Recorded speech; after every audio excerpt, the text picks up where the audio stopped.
Hello दोस्तों, welcome to money stalkers. इस video के अंदर हम लोग बात करने वाले हैं चार कंपनीज के बारे में।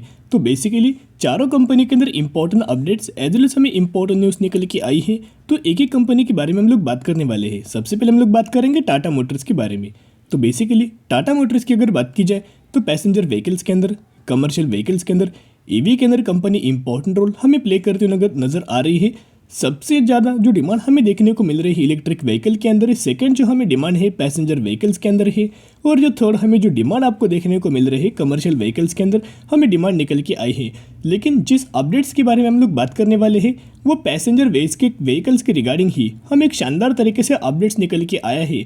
इसका 101% आपको बेनिफिट हमें टाटा मोटर्स के रेवेन्यूज़ के ऊपर एज वेल एज में नेट प्रॉफिट के अंदर आपको देखने को मिल सकता है। अगर पिछले ट्रेडिंग सेशन की बात की जाए तो ऑलमोस्ट 2% की तेज़ी हमें टाटा मोटर्स के अंदर देखने को मिल चुकी है। 424 रुपीज़ क्लोजिंग हमें इसके अंदर देखने को मिल चुकी है। अपडेट्स के बारे में तो दोस्तों हम लोग बात करेंगे ही, लेकिन पिछले एक साल में अगर आप परफॉर्मेंस देखोगे तो टाटा मोटर्स ऑलमोस्ट हमें 15 से 16% की गिरावट के अंदर हमें अवेलेबल देखने को मिल रहा है, और इनका एक्सट्रीमली हायर लेवल हमें एक सपोर्ट लेवल निकल के आया है। तो सपोर्ट लेवल दोस्तों क्या है, जो कि टाटा मोटर्स ने एक्सट्रीमली हायर लेवल जो सपोर्ट लेवल है 400 रुपये का हमें सपोर्ट लेवल निकल के आए हैं। लगातार कंपनी 400 रुपये का ही सपोर्ट लेवल लेती है, और इनका अगर रजिस्टेंस लेवल की अगर बात करें, कंपनी ने 3 बार यह रजिस्टेंस लेवल फेस किया है। 500 रुपीज़ का रजिस्टेंस लेवल निकल के आया है। तो सपोर्ट लेवल भी नोट करना और रजिस्टेंस लेवल भी दोस्तों नोट कर सकते हो। जो भी कंपनी ज़्यादा देर हमें कंसोलिडेशन फेज के अंदर ड्राइव होती है, एक ही रेंज के ऊपर चलती है, ओके, उसके बाद जिधर भी साइड के ऊपर कंपनी का ब्रेकआउट होते हैं, बहुत ही शानदार तरीके से कंपनी का हमें बहुत बड़ा दोस्तों ब्रेकआउट हमें कभी भी नजर आ जाता है। तो अभी हम आ चुके न्यूज़ के ऊपर। यहाँ अगर आप देखोगे Tata motors passenger vehicles to cost more from 7 November, यानी कि 7 नवंबर से टाटा मोटर्स का जो पैसेंजर व्हीकल्स है उसके अगर एक स्पेसिफिक व्हीकल 7 लाख रुपीज़ का अगर होगा तो इससे बढ़ के इन्होंने उस व्हीकल की प्राइसिंग हमें इंक्रीज किया है पैसेंजर व्हीकल्स की। अभी पैसेंजर व्हीकल्स की प्राइस दोस्तों जब भी इंक्रीज करेंगे तो इनके सीधा इम्पैक्ट इनके रिजर्व के ऊपर, रेवेन्यूज के ऊपर और नेट प्रॉफिट के अंदर भी शानदार तरीके से जंप हमें देखने को मिल जाएगा। लेकिन कस्टमर्स के लिए एक नेगेटिव पॉइंट है, लेकिन जो भी लोग दोस्तों बाइंग करेंगे कंपनी के लिए एक अच्छी खासी पॉजिटिव हमें पॉइंट्स निकल के आ रही है। तो कितना हमें टाटा मोटर्स को प्रॉफिट हो सकता है आप यहाँ देख सकते हो। The weighted average increase will be 0.9% depending upon the variant and model and reported PTI citing the auto major statement. तो बेसिकली 0.9% की जंप हमें इनके पैरामीटर्स के ऊपर हमें देखने को मिल सकते। कोई ज़्यादा दोस्तों जंप देखने को नहीं मिलने वाला, लेकिन अच्छी खासी इनका हर एक इम्पैक्ट हमें इनके पैरामीटर्स की ग्रोथ के ऊपर हमें देखने को मिल रहा है। तो बेसिकली इनका जो कितने हमें पैसेंजर व्हीकल्स की वेरिएंट निकल के आए हैं देखिएगा। Basically the company sells a range of passenger vehicles like Tiago, Punch, Nexon, Harrier and Safari across the country.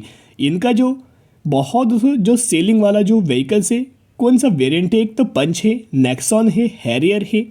जो ये 3 वेरिएंट सबसे ज़्यादा हमें सेलिंग के ऊपर आपको नज़र आ रही है, और बाद में टियागो हुआ या फिर सफारी हुआ। तो अच्छे खासे बेसिस के ऊपर दोस्तों कंपनी ने अपने व्हीकल्स लॉन्च किए हैं, और इन्हीं की प्राइसिंग हमें टाटा मोटर्स 7 नवंबर से इंक्रीज करने वाला है।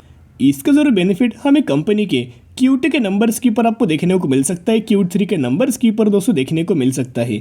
टाटा मोटर्स का अभी तो दोस्तों कंपनी का Q2 के नंबर्स हमें देखने को नहीं मिले, तो Q2 के नंबर्स कब देखने को मिलने वाले हैं 9 नवंबर के दिन हमें टाटा मोटर्स का Q2 का रिजल्ट आपको देखने को मिलने वाला है, जिसके अंदर एक्सपेक्टेशंस हमें निकल के आई है। तो अच्छी खासी बेसिस के ऊपर टाटा मोटर्स हमें परफॉर्म कर सकती है।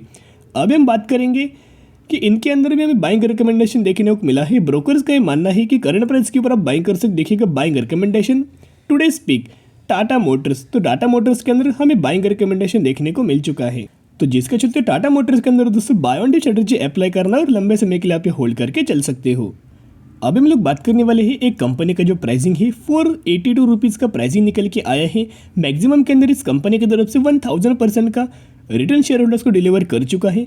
बेसिकली दोस्तों कंपनी ने 2015 तक, यानी कि 2007 से लेकर 2015 तक ही ऑलमोस्ट हमें 2200% का रिटर्न शेयर होल्डर्स को डिलीवर कर चुके, लेकिन बाद में गिरावट हुआ। फिर हमें अभी तक कंपनी एक ही फेस के ऊपर चल रही है, उसी की वजह से कंपनी के अंदर हमें बायबैक के अनाउंसमेंट हो चुके हैं, जिसका मार्केट कैप भी देखोगे तो 3000 करोड़ का मार्केट कैप, एक स्मॉल कैप कैटेगरी से कंपनी बिलोंग करती है। और हम लोग बात करें कावेरी सीड्स लिमिटेड के बारे में, बेसिकली दोस्तों एक मिसलेनियस सेक्टर से कंपनी बिलोंग करती है, और इसी कंपनी के अंदर 45% का प्रीमियम बायबैक आपको देखने को मिलने वाला है।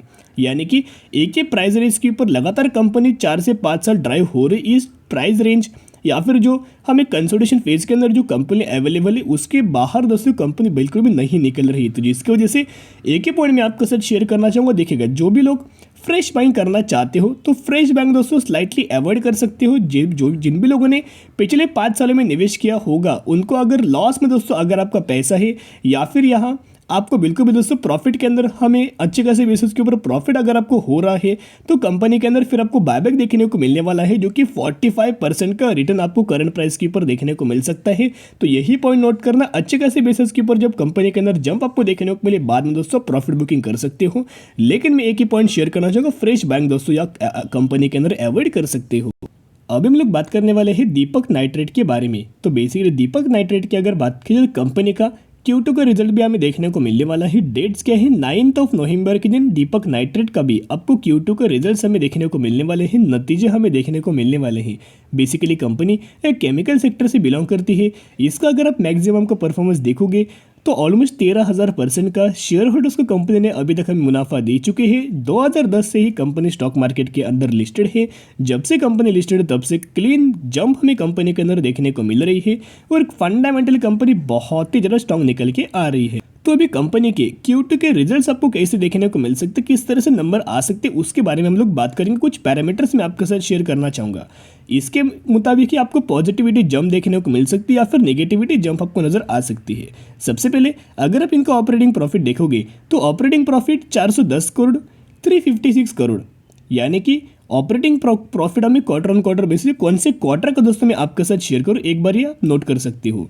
ये जो बात करें मार्च क्वार्टर का और जून क्वार्टर का दोस्तों हम लोग बात करें दोनों क्वार्टर का कंपेयर में आपके साथ शेयर करना चाहूँगा। तो पहले 410 करोड़ था, बाद में 356 करोड़। यहाँ हमें इनके ऑपरेटिंग प्रॉफिट के अंदर फॉल देखने को मिला। अगर इस क्वार्टर के अंदर फिर अगर हमें इनके ऑपरेटिंग प्रॉफिट के अंदर फॉल अगर आपको देखने को मिला तो कंपनी के अंदर नेगेटिविटी हमें नजर आ सकती है। अगर कंपनी ने इस प्रॉफिट को अगर बीट किया, इससे ज़्यादा दोस्तों अगर प्रॉफिट हमें कंपनी ने जनरेट किया तो अच्छे खासे जंप हमें कंपनी के अंदर नजर आ सकते हैं। सेम अगर नेट प्रॉफिट भी दोस्तों अगर आप देखोगे तो मार्च के अंदर 267 करोड़ और जून के अंदर 235 करोड़। तो यहाँ पे दोस्तों प्रॉफिट्स के अंदर हमें फॉल देखने को मिला। अगर कंपनी इस प्रॉफिट को बीट करेगी तो अच्छे खासे बेसिस के ऊपर जंप हमें दीपक नाइट्रेट के अंदर देखने को मिल जाएगी। और अगर इनके ऑपरेटिंग प्रॉफिट मार्जिन दोस्तों अगर आप देखोगे तो पहले 22% था, अभी 17% निकल के आया है जून के अंदर। तो सितंबर के अंदर अगर इनके फिर ऑपरेटिंग प्रॉफिट के अंदर फॉल अगर हमें देखने को मिला, 15% आया या फिर 14% आया, तो आपको कंपनीज के अंदर नेगेटिविटी हमें देखने को मिल सकती है। लेकिन दीपक नाइट्रेट की अगर बात करें, रिजल्ट्स की अगर बात की जाए, लगातार रिजल्ट्स के अंदर हमें जंप देखने को मिल रहे थे। पॉजिटिविटी बात है 1500 करोड़, 2300 करोड़, 3300 करोड़ और almost company depth free category से बिलोंग करती है। लगातार quarter on quarter basis company अपने डेप्थ को हमेशा रिड्यूस करती हुई नजर आ रही है, जिसके चलते ब्रोकर्स के भी एक्सपेक्टेशन हमें अच्छी खासी बेसिस के ऊपर नजर आ रहे। तो जरूर चैनल को सब्सक्राइब करके रख सकते हो ताकि जब भी मुझे Q2 का दीपक नाइट्रेट का रिजल्ट देखने को मिलेगा मैं 100% आपके साथ शेयर कर दूंगा। अब हम लोग बात करने वाले हैं IEX के बारे में। बेसिकली एनर्जी एक्सचेंज के अंदर, पावर एक्सचेंज के अंदर कंपनी का बहुत अच्छा बिजनेस है। एक मोनोपोली बेसिकली कंपनी बिलोंग करती है। मोनोपोली बिजनेस हमें कंपनी रन करती है। इसका कोई भी यहाँ कॉम्पिटिटर निकल के नहीं आ रहा और मार्केट के अंदर 95% ऑफ मार्केट कैप्चर इसी कंपनी ने इस सेक्टर के ऊपर करते हुए नजर आया है। फिर भी कंपनी के अंदर लगातार हमें गिरावट आपको नजर आ रही है।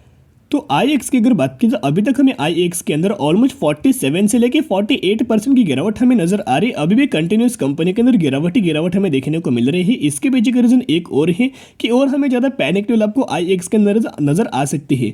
अगर आप इनका सितंबर क्वार्टर का अगर आप दोस्तों रिजल्ट देखोगे तो फिर हमें इनके नेट प्रॉफिट के अंदर हमें फॉल देखने को मिला है, जिसकी वजह से नेट प्रॉफिट के अंदर दोस्तों अगर आपको फॉल देखने को मिला, जिसकी वजह से और भी ज़्यादा लोग या पैनिक लेवल क्रिएट हो रहे। ऑलरेडी दोस्तों बहुत ज़्यादा पैनिक क्रिएट हो चुके हैं और जहाँ पिछले एक सालों में आपको कोई भी दोस्तों कंपनी के अंदर हमें रिटर्न नहीं मिला तो और भी दोस्तों आपको पैनिक लेवल इंक्रीज होगी। और पैनिक लेवल इंक्रीज होने के कारण ही आप बोल सकते हो कि सेलिंग प्रेशर देखने को मिल सकता है और इन सेलिंग प्रेशर के कारण ही हमें कंपनी के अंदर गिरावट दोस्तों आपको नजर आ सकती है। करंटली 141 रुपीज़ के ऊपर ट्रेड कर रहा है और जहां ब्रोकर्स के भी नेगेटिव दोस्तों रिव्यू निकल के आए हैं।